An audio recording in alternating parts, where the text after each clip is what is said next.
friends. Welcome to another episode of Dear Sweet and Low. I'm Coach Sweet. Low is in the background somewhere. He's still here, but we have a very special guest today. She's a great friend of mine. She's author, podcaster, column artist. Whoa. Now, I'm going to call you a column artist. Oh, thank you. Yes. You specialize in giving fantasy, advice, geared toward a little bit more playful things in the sex department. Yes. For the 55 and older crowd. But all of this applies to every generation, hence, because it's information that the youngsters out there need to know. Mm-hmm. And it's information I totally value, which is why I was like, please, let's come and sit and talk. Because this is like a normal conversation for us. Everything that we talk about is very much organic and go with the flow, and I want to share and learn from you, and you share and learn from me. Yep. So this is Lauren Tallman, my great friend. Hello. Hello. Very nice to see you all. Very nice to be seen.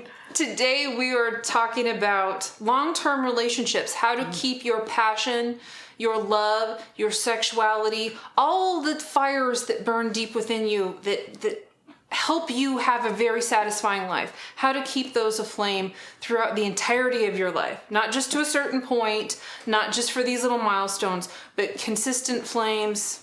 Yeah. Throughout the whole thing. Hopefully till our last breath. Our last breath is going to be that. I want to be. I want to die in the middle of an orgasm. I would love that too. Wouldn't that be great? That's always been in the back of my mind. Like if this, you know. Yeah, if I'm going to go, I'm going to go I want it to be the most epic. I'll go out with a bang. The absolute epic.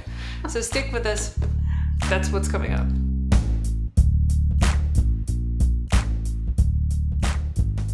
How long have I known you? Oh, God. A couple of years. I have no concept of time, but it's got to be a couple of years. Absolutely. You started meeting back up after the pandemic. Yeah. And this was the Las Vegas Erotic Writers Group. Yes. And for most people who hear those words, what is the first thing? Because we laugh about that now. Like, it's a normal writing group. Yep. People come with their work. They sit down, they share, and we critique it just like anything else. But romance, romantasy is a thing now. I hope not. Epic romance. But some of your stuff could fit in there. It could, but it's not. I don't go dicey. Right. When you're brought up in a family that you don't say certain words, till today I can't do it. I just can't.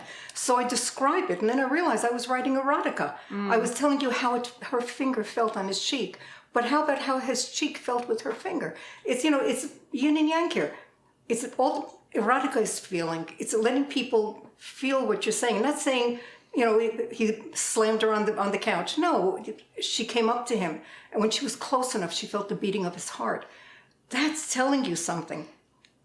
So, but to go back to that, when I first started the group, what happened? I had no place to read. There was a lot of places that I was with that didn't take to the erotica so much. And someone said, open up your own group. And I said, okay. The first meeting had like 8 people come into my house. But all through the years, whenever you have a new person who doesn't know us, they walk in, and it's in my house, so they walk in and they do one of these. They look in the den, they sort of look around, Where's and the they swings? think they're looking for mattresses, or we're going to have beer after this, And then when they realize, and you see it on their face, because when people start reading, they're reading good work, and you see them like, whoa, and they realize this is an actual writing group. It gets racy. It could get it gets edgy sometimes, but we don't go into it's nothing what people expect. Too many people expect porn, and they're wonderfully surprised when they see it's erotica, which is obvious because the group has been now, since in March, it was 10 years. Who has a writing group for 10 years, And I suddenly realized it was that long just by somebody bringing it up. I didn't even realize it. Yeah, you had a cake. I had cake. I wish there was like boobs and stuff on there, but there was. Oh, they told me to make all kinds of cakes with these different things. Now I couldn't do it. It wasn't necessary. It wasn't necessary. I don't know which part I would eat. So let's get into your writing history, because your debut was nonfiction, correct? Yep. It's how to have an affair and not get caught. Which in that should automatically think like, I should have told you. Oh boy. What happened was I lived in a different country, and I was in a writing group there, and the there were people from all over the world.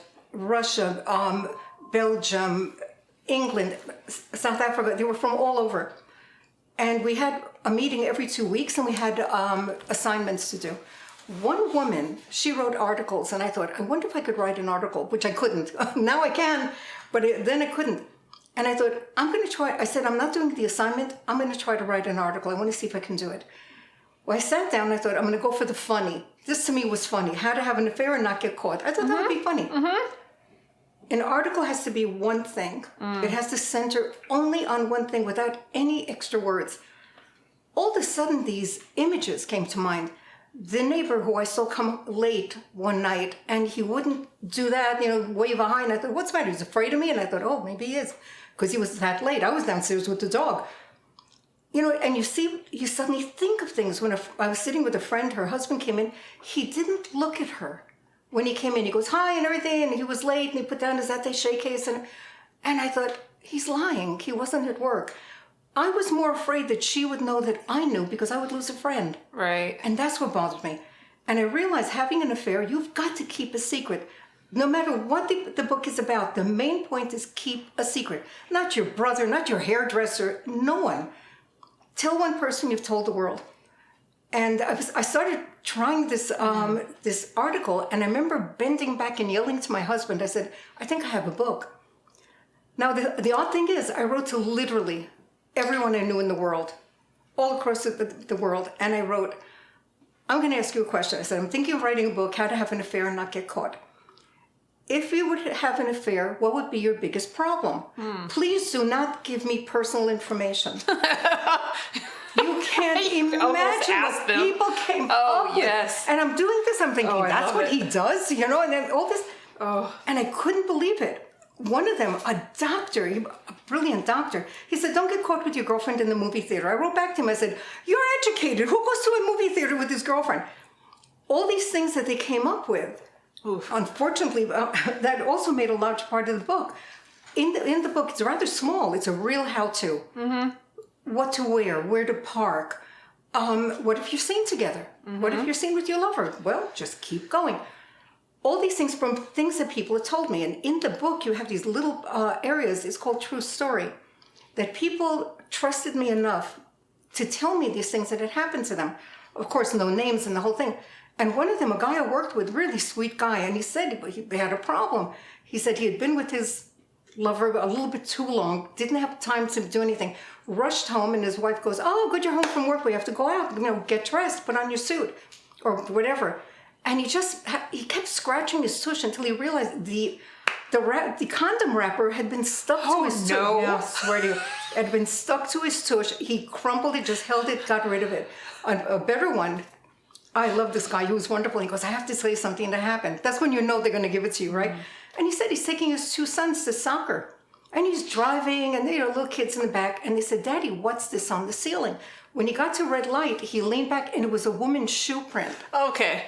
I was thinking something else, but I thought it was just a shoe print. No. I was like, oh, no. God, no, that's not an affair. That's just trashy. Weird. Yeah.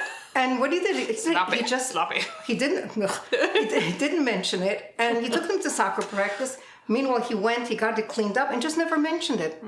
You've got to watch what you're doing, and it turned out to be a real how-to book. Mainly, keep a secret.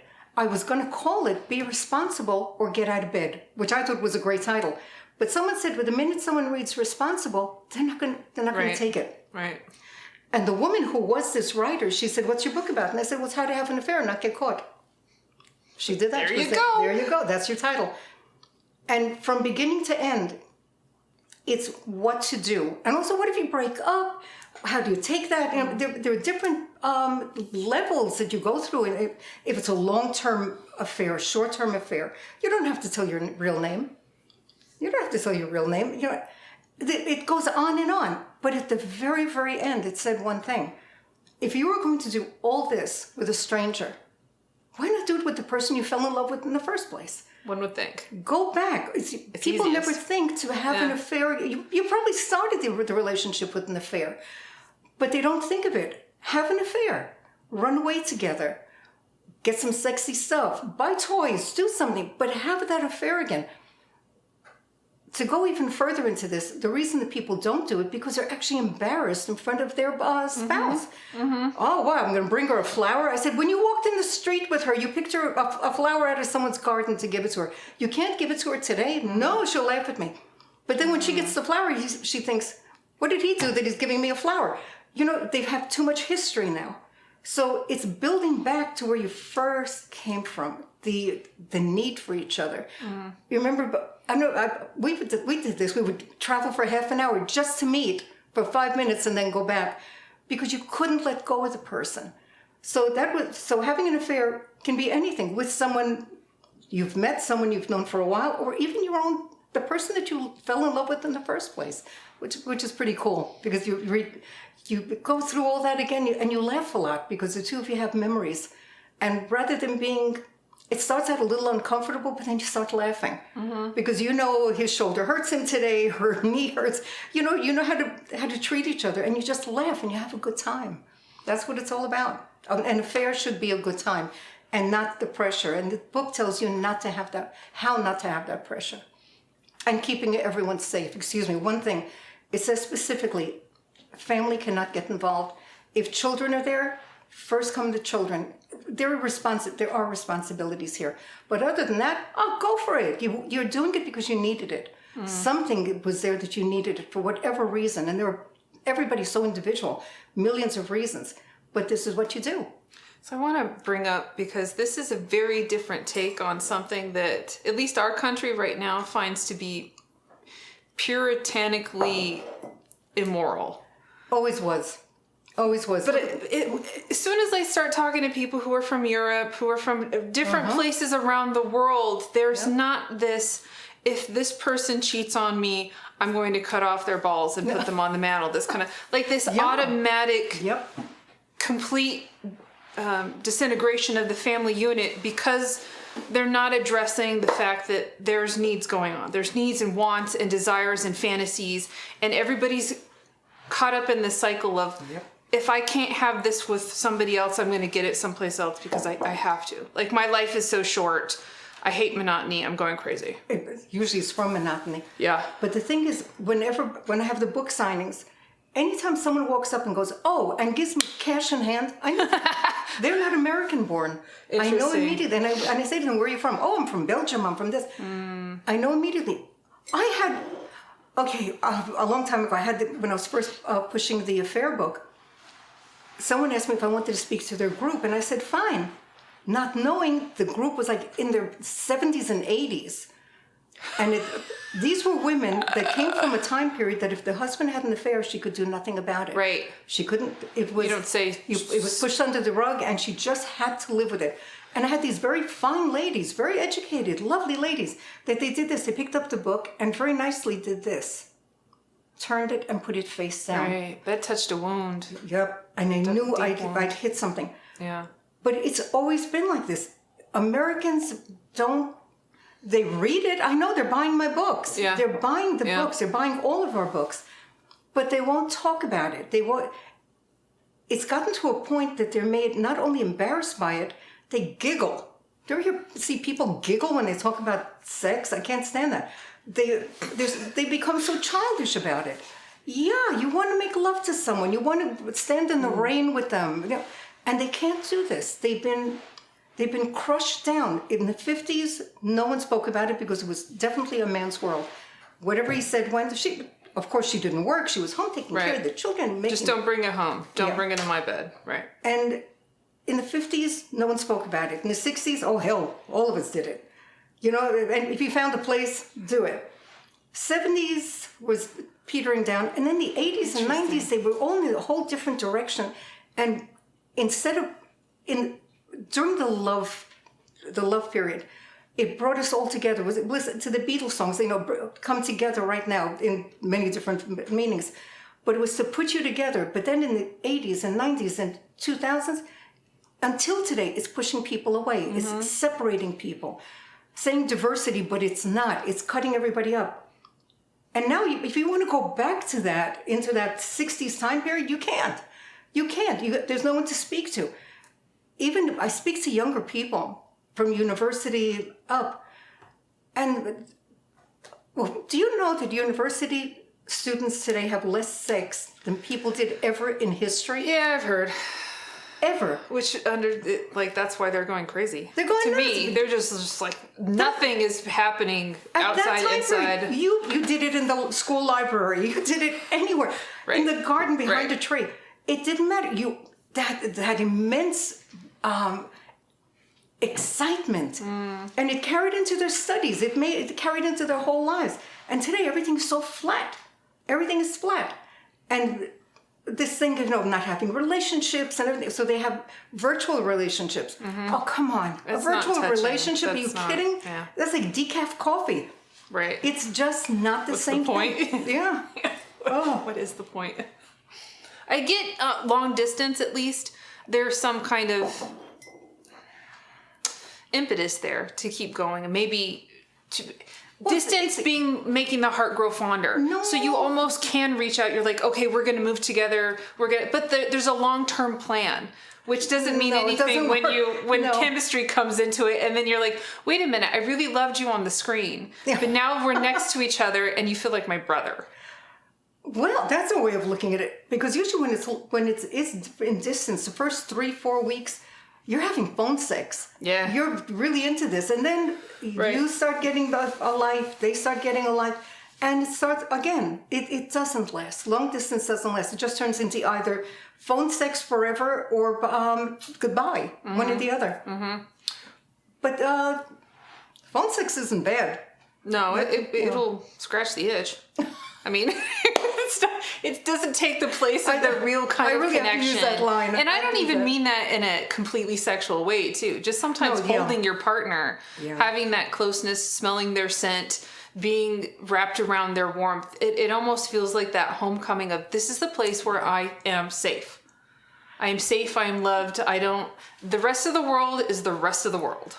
You know, I'm married now. In September, I'll be married 53 years. Yeah. That is not a small thing. That is not a small thing. Until today, when I can't fall asleep, I'll turn over and I'll put my fingers under my husband's waist. Mm-hmm. And I fall asleep. Mm-hmm. Like you say, there's this connection. It's just, I told him, don't die on me. I said, I'll never sleep again. Right. You know, it's somebody that you have such a connection with. We're not talking about whiz-bam situations. They're not what we're talking about. We're talking about relationships. Whether it's short-term or long-term, but it's still a relationship. You have the feeling together. You want the touch. And I see people now, and so much younger than me, they're doing nothing close to what we did. How are they living? How are you surviving without having sex every single day or touching someone or running off to meet somebody? They don't. They're missing out on enormous things, but they know how to get to outer space, and they have an electric car. Who gives a damn? You're not doing anything in the electric car. Right. I would have the electric car going and making love in the back seat. Do something. They're different, and they're missing out on so much. So much. So your column right now, which is in the Vegas Voice, Yeah. and we were talking about this before, but your column in specific is the only one in the country that does an erotic advice column. Yeah.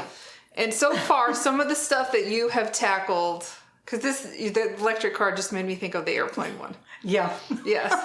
So and that audience is catered more toward 55 senior living. 55 Like plus, you yeah. have, your kids are out of the house. Maybe you have grandkids in the way. Not in the way, but they're in the picture. But they're not your primary center of focus. So here's this span of time. You don't have to rush off to a job and work 60, 80 hours a week just to make bills. And I know things are crazy right now, but that really is the golden era of exploration, which is a lot different than 20, 30 years ago when people were like, oh, once you get to a certain age as a female, you don't do anything. You don't do anything. You Who don't want to wrote do that anything. stuff? Like, what? Who wrote that stuff? I don't know. I'm 75. Trust me, I'm still there. My husband, God bless him, it doesn't go away. Right. I remember when we were kids, but I'm speaking about way back, we looked at people who were in their 30s as somebody being very old, because then life started very early. You got married at 18, you had kids by the time you were 20 plus, Then you had, buy a home, this and that, have an affair, then get back together, and this was what you did. Yeah. And then, how did I get into that? But the thing is, today, at this age, we're not that young little couple. Today, look, I got married at 22 and I was considered an old maid. Can you imagine? Had my kids, God bless them, my grandkids around me now and everything. But we still kiss. My grandkids go, oh, don't do that. And I go, what's the matter with you? You'll see people blown up on TV. Yeah, the kissing is maybe kiss. because it's so sacred. Maybe because it's so special. No, they were told. No, again, people are parted today. Yeah. You don't see things like, oh, isn't that nice? You would say, you actually see on what they see on movies and on television. Oh, what are you two doing? And that's where they get it from. Instead of going, there they go again. This is what I want when I'm yes, go for it. This is what you, God willing, you'll have this also when you're in your 70s and more. Someone that you can sit and we sit together in the living room. He watches sport, I read a book. I watch a black and white movie. He'll never watch a black and white movie. He's looking in his phone and for the news or whatever. We have nothing in common. My husband and I have nothing in common except the fact we really, really love to kiss. But we're sitting together. We have this connection because we still have the connection. And it should carry on forever. There's no end to it. What happened? I turned 50 and that's it. I don't do anything anymore. Oh, God. From what I know, from what people have told me, and believe me, when people come to me and they find out I wrote an affair book, oh, good Lord, what they tell me. And no, they don't stop. At any age, 50s, 60s, you still want someone. You still want to be touched. You want to be held. You want to do something a little bit crazy. I saw a couple, there was this magnificent dinner. This was a while, but it was one of these $1 million round table things that they had once. And I'm a watcher, so my mother once said to me, someone's going to slap you for staring so much. And I'm sitting and I'm looking like this and I thought, he put his hand under the tablecloth. Where'd he put his hand? And at my angle, and I thought, good for them. Yeah. They were doing something, nothing compared to what was going on around them. They were having a good time. They took that moment. Never stop the moments. People stop the moments. That's when they turn old. That's when they turn old. That's in their mind.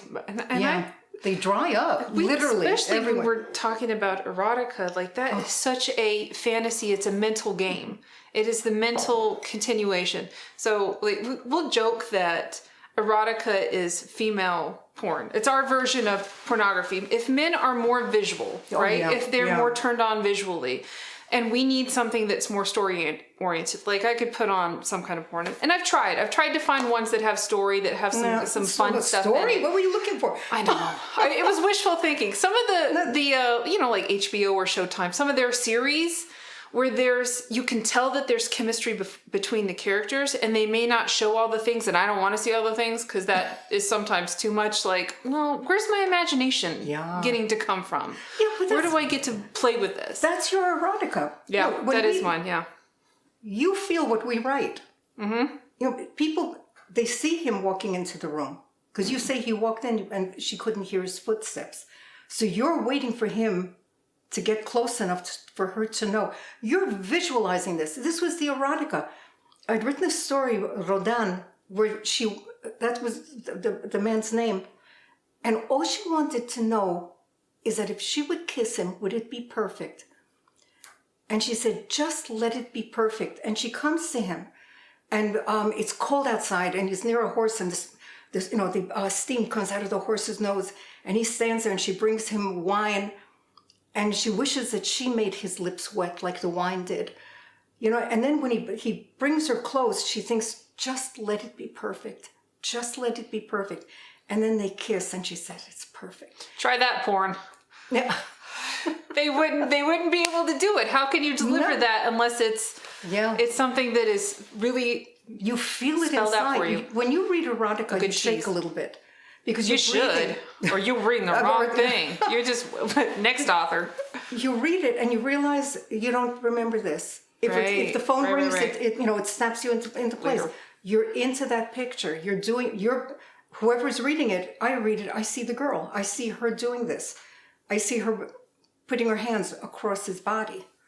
And I see it. I can almost, and I don't hear it and I don't see. That is erotica. That's bringing you to a place that you want to be. I said to someone, the difference between erotica and porn, erotica is a whisper. It's calmer. It's sensuous. It flows. Porn is like whiz bam, and then you say, what's for dinner? Right. Because you're never going to remember what you saw. Erotica, you're going to remember that story for a long, long time because you're going to remember how you felt, how you realize you weren't breathing strongly enough, and you suddenly have to catch your breath. Or I have this thing that I lean forward and I go into the book.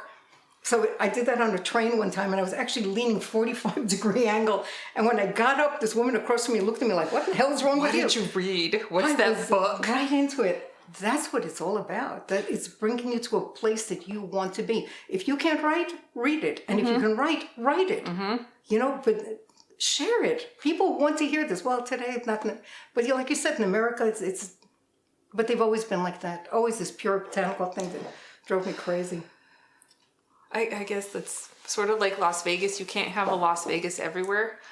Like you need like a certain kind of hub in every different country that caters to a certain kind of mentality. I'm not sure we could be as free to do what we do and think how we think as any other place in the world. Possibly. Yeah, but look, we're in Las Vegas, the sex city they call it. Yeah. And but look, it's kind of. You don't see it. You don't look when people walk. Who's holding hands? You know who's holding hands? People who weren't born here. Exactly. Yeah. Always. Right. Always they're on vacation here. They're the tourists who are just. They're holding hands. Americans, she's here, he's here. We're having a wonderful time. Or they're selfieing. Oh God. Or they're stopping to, they don't to capture the moment because they won't remember it later. Yeah, well, they just forgot each other. Yeah. So it's not a win-win on this side. If I speak to people and we start speaking about sex, they change the subject. You don't have that. You don't have it. In our group, when we meet, we talk about things. We exchange things. Someone says, oh, you can't do this. You know, I'm so visual. I would say, well, if his leg was here, how was his arm over there? You know, positions matter. I want a picture of it in my head. Because sometimes they look like they're upside down. Right. So, but we talk to each other and we come up with stuff. We come up with pictures. We come up with the energy of the words. But if you want to speak to someone outside and you say, when I say, yeah, I write erotica, and they go, oh. And they're so afraid no to context, go into it. Nothing. None whatsoever. It's just a steel door just being like, wait a minute, that's scaring me. It either scared them or it embarrassed them because they didn't know, or they think it's porn and they don't want to get involved. Right. They don't even know what it is. But there's no... I can't speak about this much when I'm speaking to everyday people. It just doesn't go. Yeah. They say to me, what do you write? And I tell them. And then I might as well just drink alone because they're just not there. Yeah. It gets to be a lonely life.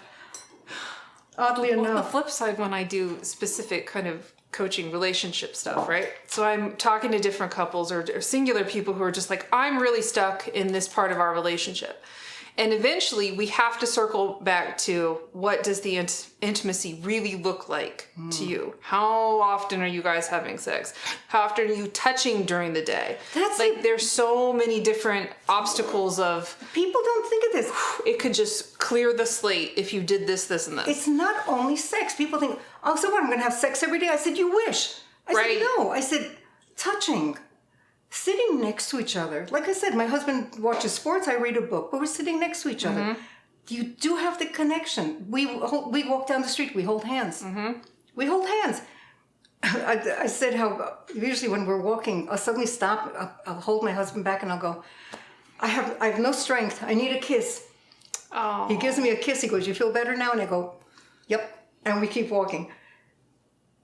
We've got this. Everybody should have this. And instead they're afraid of it. They back up from it, not even attempting to try it.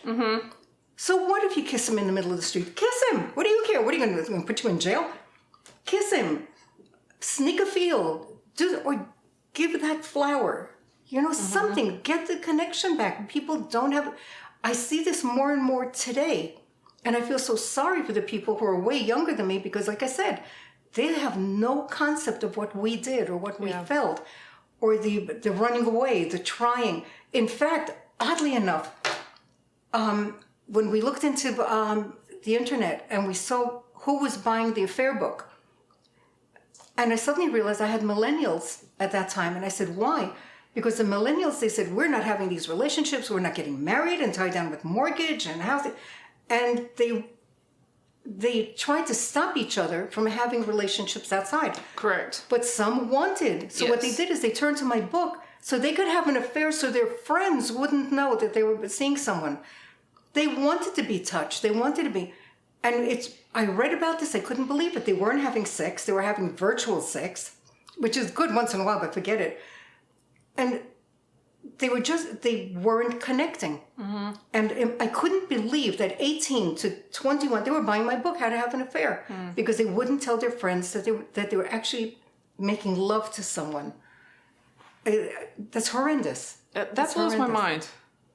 That does blow my mind. I couldn't believe that the statistics were terrible. Speaking of which, I had asked you this, because I was thinking like, okay, for those, this was a patron question. Somebody had asked, okay, look, we've been in a long-term relationship.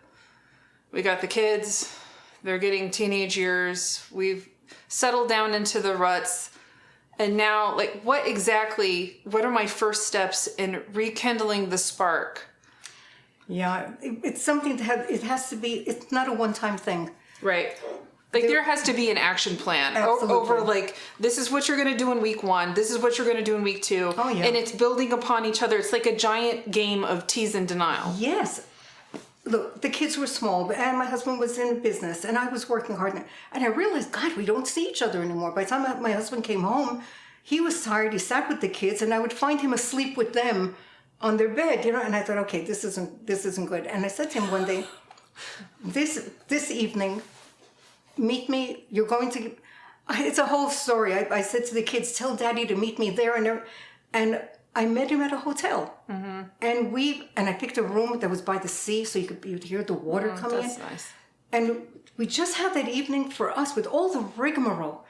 Or when I was working, my friends at work, they were sure I was having an affair. I picked up the phone and I go, "What are you doing? What are you doing Saturday? Like Wednesday night or Tuesday night? Let's go out." And I would speak so quietly. I was calling my husband. I was making a date with him to go out. And some of these people, we knew them, who once played soccer with my husband. He was so sure I was having an affair. I said, I just spoke to him. He goes, yeah, until he realized it was true. Every once in a while, I said, no, we haven't been together. You've got to have the together. Go out, even for a half an hour. Take a walk around the block together. Breathe the same air together.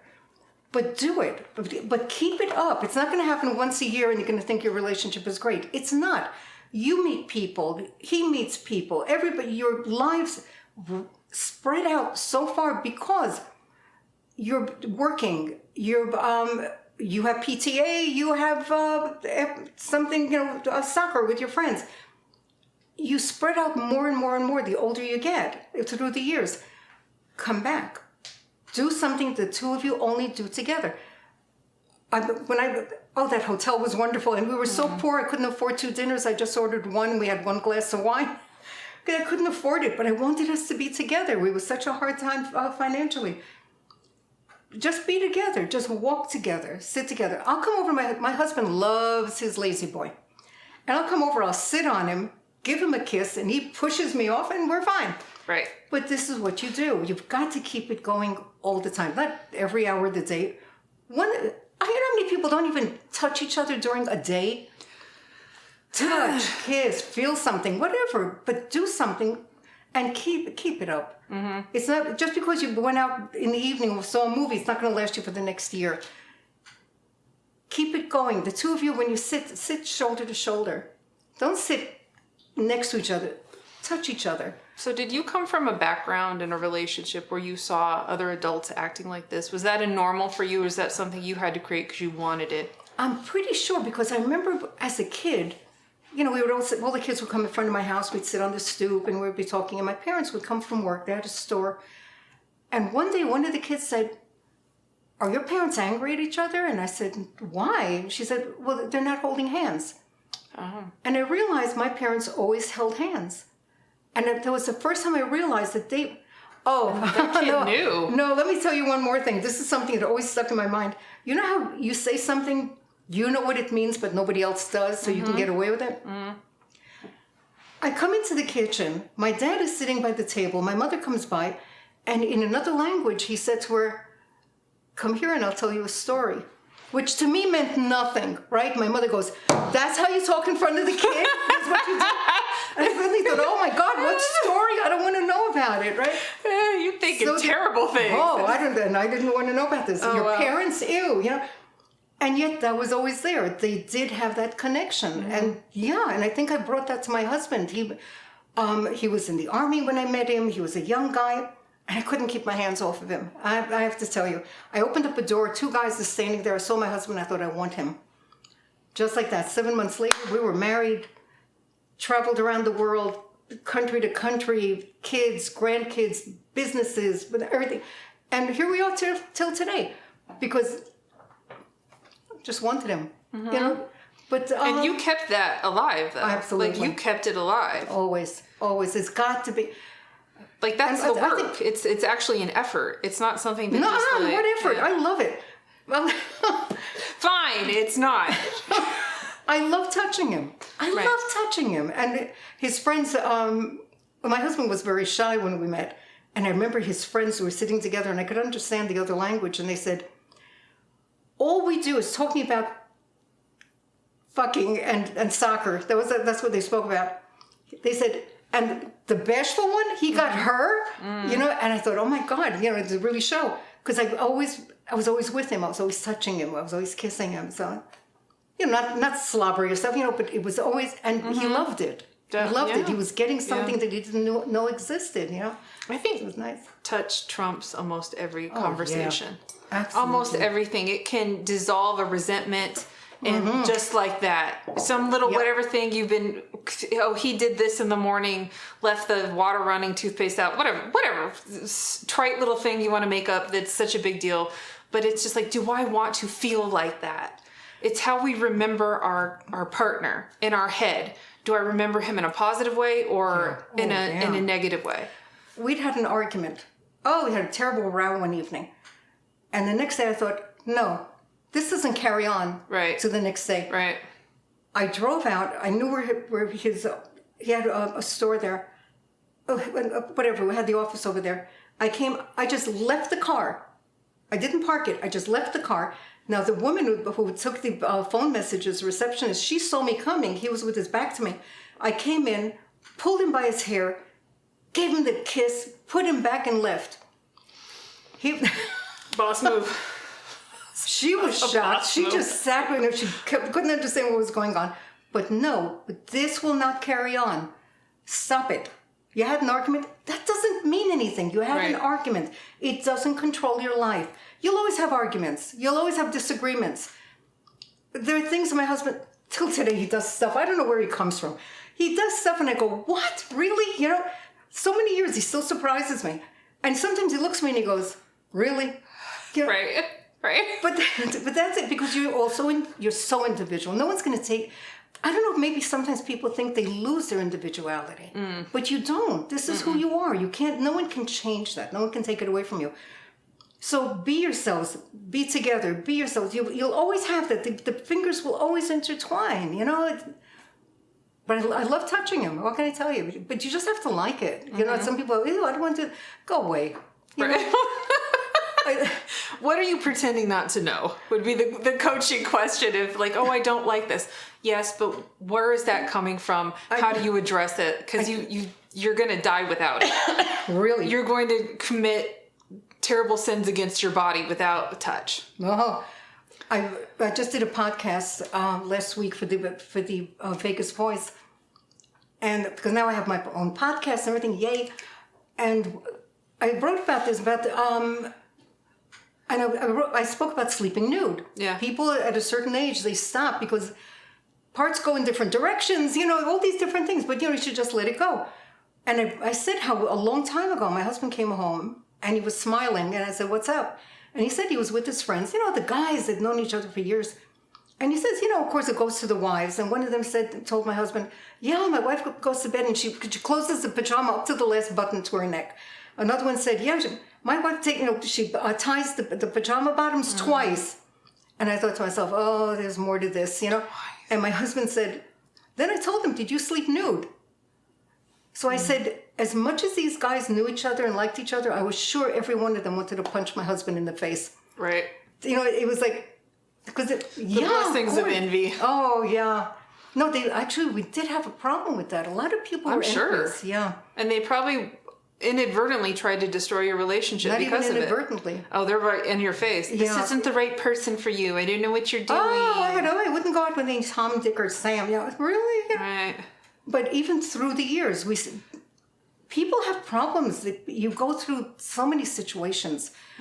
The longer you're together, you're going to hit every situation that's in the book. But you try to go through it. And you see other people who don't want to, don't know how to, or whatever. And here we are. We could have an argument, but I'll still sit next to him. Mm-hmm. You're still a team. Yep. And I'll make sure that we're still together. And his friends, their wives don't kiss them. Right. And the wives, they didn't want to kiss them. And here I am. Look at the two of us. We were the perfect non-people to look at. He would hand me a plate, and see the wives looking like, my husband doesn't hand me a plate. That's not my problem. Right. Why don't you do it? Instead of being angry about it or being envious, just do it. And stop expecting them to do it for you. I don't know about... and most of the guys, they would love it if their females just wrote out exactly, this is what I want. Exactly. Here you go. Here's your plan. No, we had friends that they were arguing terribly. And little kids, and he was working and studying, and she was working and with the kids and everything. And I couldn't stand this interaction. And I remember doing this, putting my arms out, and I went, guys, wait a minute. I looked at him and I said, you're dying for her to say, I know you're under pressure, the work, the studies, everything. I wish I could help you. Mm-hmm. She's dying for you to say, I know you have the kids on your head, the house on your head, working also and everything. I wish I could help you. And instead, all you're doing is arguing and bickering so much and eventually they got divorced. Right. It just didn't work. Instead of saying, I wish I could help you. I wish it could be better. And it will, but it just didn't work. Yeah. It just didn't work. And everybody goes through times. You're going to have your ups and downs for any reason. You're supposed to. That's where the challenge is. How do you really know? Like if you're a lot of people don't like challenge. I get that. They don't like to be uncomfortable. They don't want to be confronted with their insecurities. They absolutely don't want to be questioned about what they think they really believe. Also, you have to remember, this is one thing that really stands out to me because I didn't live here for so many years. The Americans are so spoiled.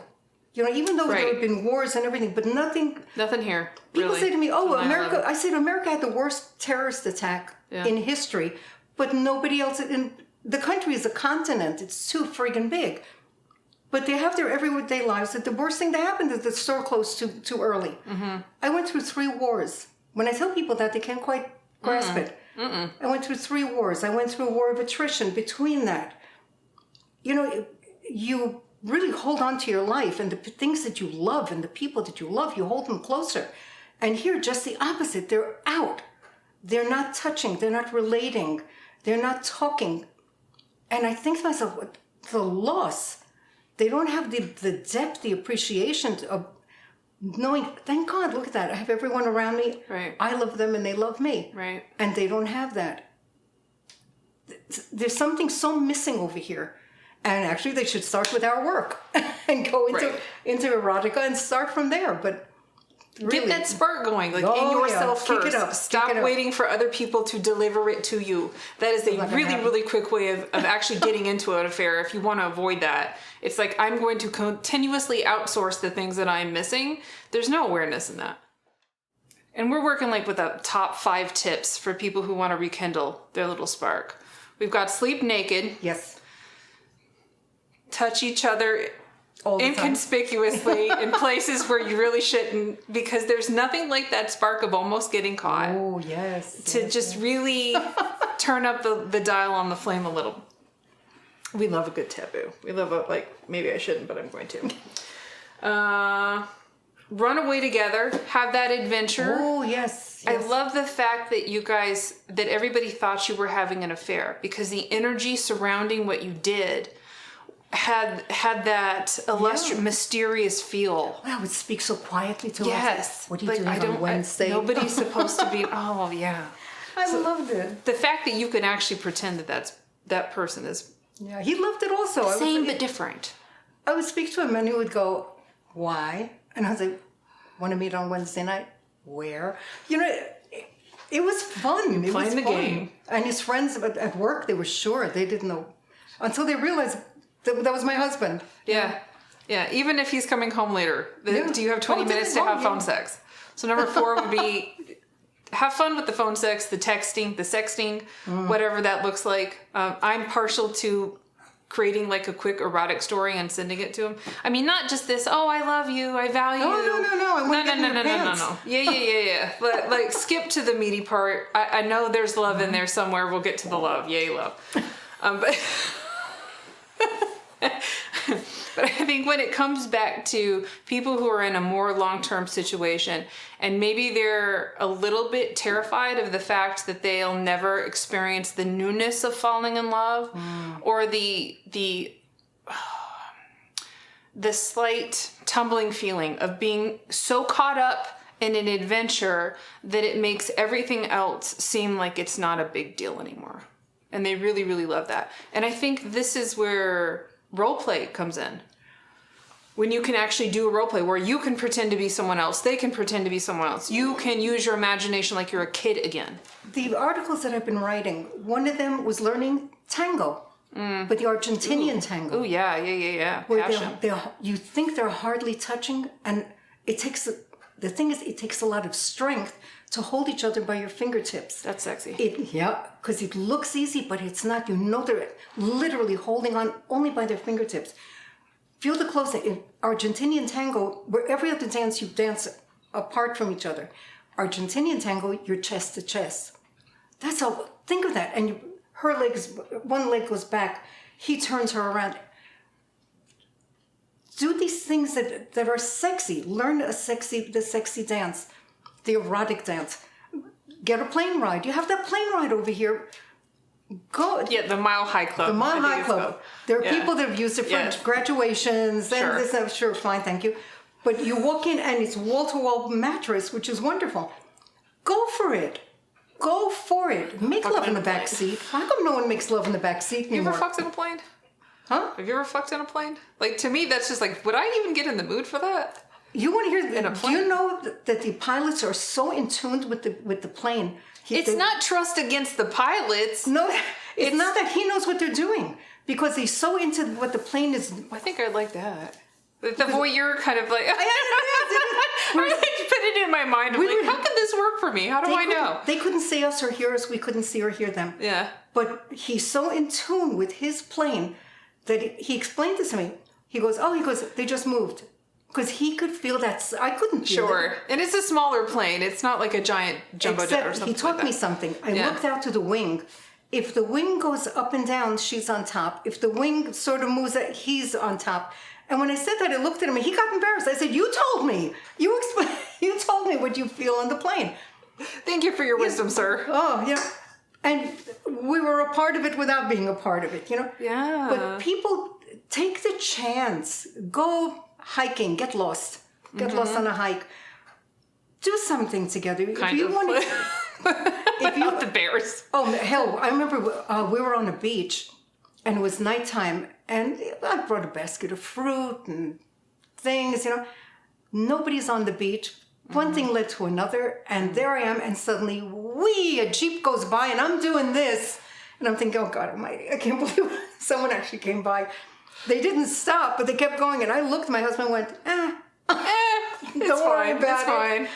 I'll never forget that. That was I just see the wheels going past. It's horrible. Shit. But do it. Make love on a beach. I'd rather die doing something like that than not. I always said I want to die at 82 because his wife shot me. What? Because his wife? His wife shot me.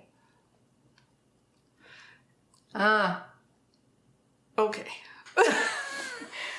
You know what I mean? I want to go down. I want to go down fighting. I do. Right? I got you.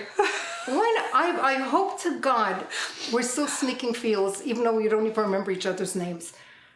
Right? Yeah, forever. That would be like last memories. And oddly enough, I've seen people act with into dementia and Alzheimer's, all this, but they don't lose their sexual feeling.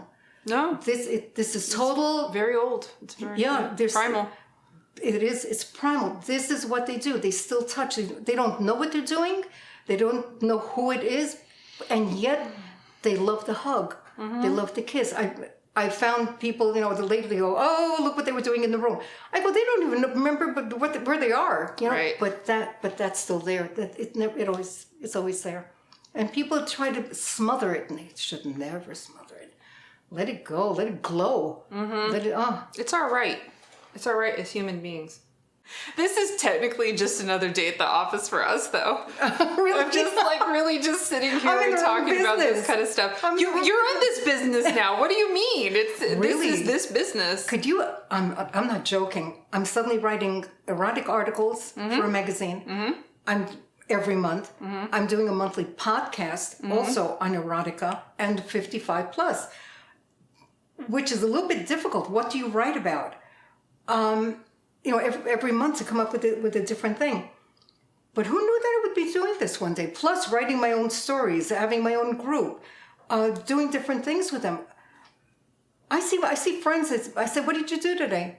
Nothing. And I go, oh, well, I was writing to this one. I had to answer that one. I'm setting this up. I'm writing a story.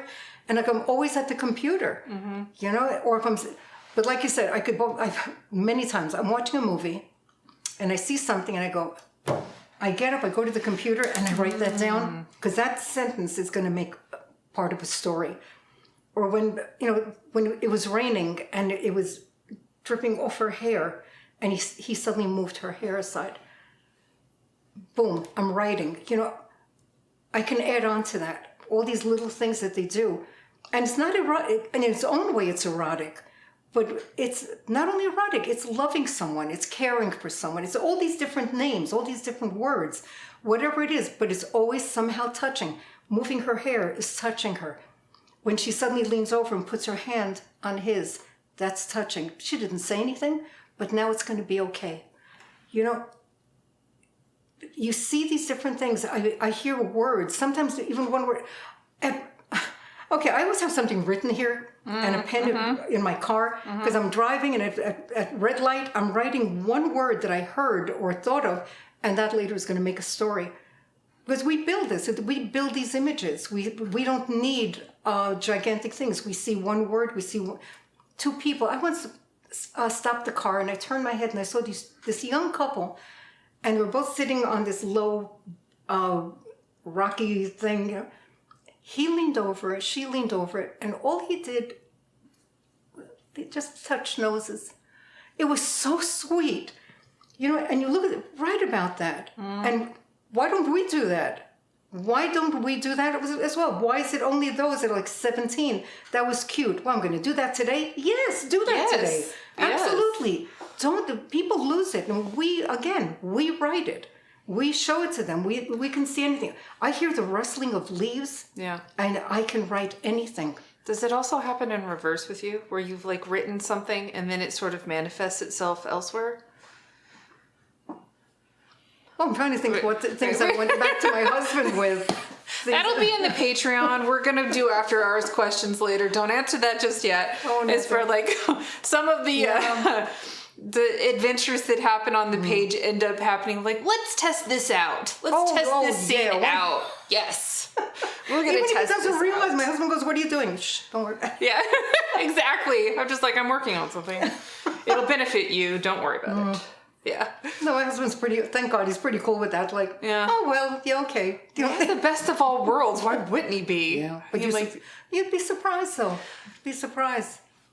People are different, and I see women with husbands who are so cold or whatever the reason, and she wishes that he would want to touch her, that something would happen between them. And I see guys the same thing, where I see them envying my husband. We had a problem with that all through the years. And you could feel it, you could see it, you could see it. And you why did they get that and not me? Yeah, and you can't be angry at them. Right. Do something. Right. If I had this friend, I still won't say who it is, of course, But she knew I wrote the book, the affair book, and she said, look, and she explained to me, she was married, she had kids, the most beautiful jewelry. Oh, her husband bought her jewelry only to envy this jewelry. No, I love jewelry. Okay. And she had this villa, and they would travel all over and everything. He never slept with her. Ever. Well, they had children, but so after a certain point, then it was I just realized why their children were so spread out. She said, once every few months for 3 minutes, and that's it. You know, and that was it. I see. She said, look, she goes, I'm still young. She goes, I still need somebody to touch, right? I said to her, look, I said, take the book. I said, I'm not telling you what to do. Right. Because I don't condone, I don't condemn. I said, take the book. If you have a question, ask. You know, I said, but you do this. And she did. She still had the family. She had the home. She had the loving family. The whole business was fine. And she had something that was a secret on the side. Mm-hmm. Because she couldn't get that, she did something else. And I kept saying, remember, this is a secret. This is a secret. You don't tell anyone. Yeah, unless you want to get caught. Yeah, and I said to her, and don't tell me. I said, don't tell me about it. I don't want to. From this point on, it's for you. If you have questions, but that's it. Don't tell me. But one day she couldn't help it, and we're sitting in some garden and we were talking, and we're having coffee, and she goes, I'm really doing okay. I said, I don't want to hear about it. I said, wonderful. I said, I'm very happy. And for you, that's it. She did something about it, but she was clever. But having an affair is not easy. You've got to keep a secret. Where do you meet? How do you get the time? And today it's even more involved because everybody's with a phone in their hand. And they expect them when they text you or something that you're going to text right back. You've got to start getting away from that little by little, that you don't text right away to get your time. It's very involved. It's in the books. Someone said to me, it's too much work to have an affair. I said, don't have one. Don't have it. Yeah. I said, but if you do, this is what you've got to do. This everything that's going to be good for you, you have to work for. Right. And you have to remember all this stuff. And also, if you're having an affair, don't wear cotton. Never wear cotton. That stuff wrinkles up in a second. Oh, okay. Yeah. Okay. You can say the blouse or the shirt got wrinkled up from the seatbelt, but your pants like practical advice ever. Yeah. And no perfume. Okay. No perfume and no aftershave. No perfume, no aftershave. Yep. Got and that. Women have a sharp sense of smell that men don't realize. And she'll send somebody perfume in a second, so they have to watch that. Little things. That's the book. That's Words to live by. What else have you got going on? What are your new projects coming up? So we can find your information at LaurenTallman.com. And that's anything Tallman, that I have is Tallman. M-A-N. Yes. It'll be in show notes. To write to me, lauren.tallman@gmail.com. The site, laurentallman.com. Anything you want to know about me, Lauren Tallman. It's the easiest way. Just look up my name. You'll find me. Anywhere, any place, anytime. It's definitely the Erotica, which meets... we don't do online vids anymore. I'm glad we cut that out. No. In person is so much better. Yeah. Yeah. Because we talk and we look, we have the group. Of course, people come and go, and it's been a steady stream for 10 years, which is a phenomena. But we talk, we can relate, and we can interrupt each other and say, "Hey, wait a minute, I don't understand this." Yeah. Well, you couldn't do that on Zoom. You had to wait till this one finished. You didn't know, but raise your hand. Come on. No, not in literature. Can't do that. Make one of your own. Ladies, gentlemen out there, make an erotic group of your own and start of course. bouncing back. Maybe your romance group already does that, but at least you can source. The romance group, they're going to want very Harlequin. They really are. No, there's the flourishing of the steamy romance era. Yeah, you have to give credit to the Harlequin books because the steam that came from his body, and then I was like, oh my God, what is all this? I thought this was easy stuff, Or he saw her bosom rise and fall. It's not your sweet romance. I love a good sweet romance if there's actual action elsewhere, but sometimes just a little something. No, but people should. They should get together with other writers. And you can come to a group without being a member. Yeah. I always say to someone, I tell people, bring a friend. Not once people said, my friend wants to hear what you write. Fine. And they sit there and they realize this is real writing. Yeah. This is good stuff. It's hard work. Oh, God, is it? No pun intended. But it's like, it's to true. make good erotica, you can't just slap it on the page and just like, well, they did this and this. No, you have to build it up and Yeah. you The have to have personality clashes and the chemistry between them and the words said.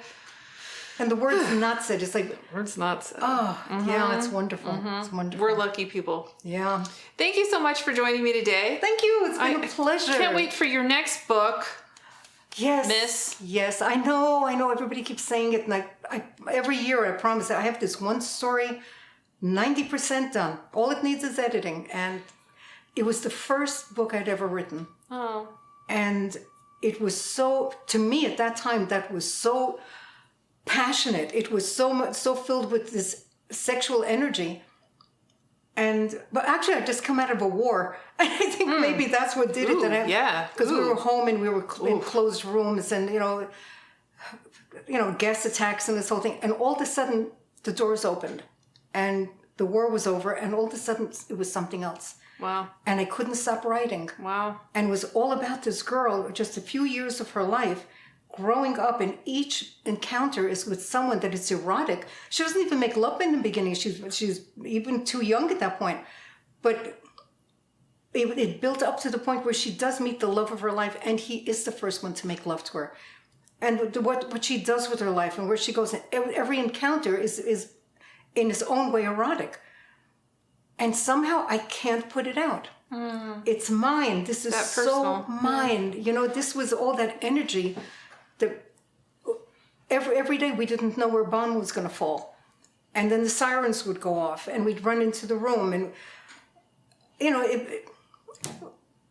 this was so much of me in it, of the passion, that the love of life, the love of everything was in that. And I feel it. I'm going to be letting it go. You know what I mean? And I should get over that. You will, but then it'll come back to you tenfold. Yeah. It totally will come back. I will. Okay. I promise. I'm just I've been being promising that for 10 years. writer friend who says, you're making us suffer. You're making the people who need your words suffer. Oh, you put it that way. That's what I tell people. People are waiting to hear you. Yeah. They want to hear what you've got to say. Give it to them. They're waiting. They're waiting. They're being patient. Put it out there. Okay. That does it for this episode of Dear Sweet Ma. If you like this, please follow, subscribe, like all the things, share with somebody you might be like, hey, I would love them to hear this.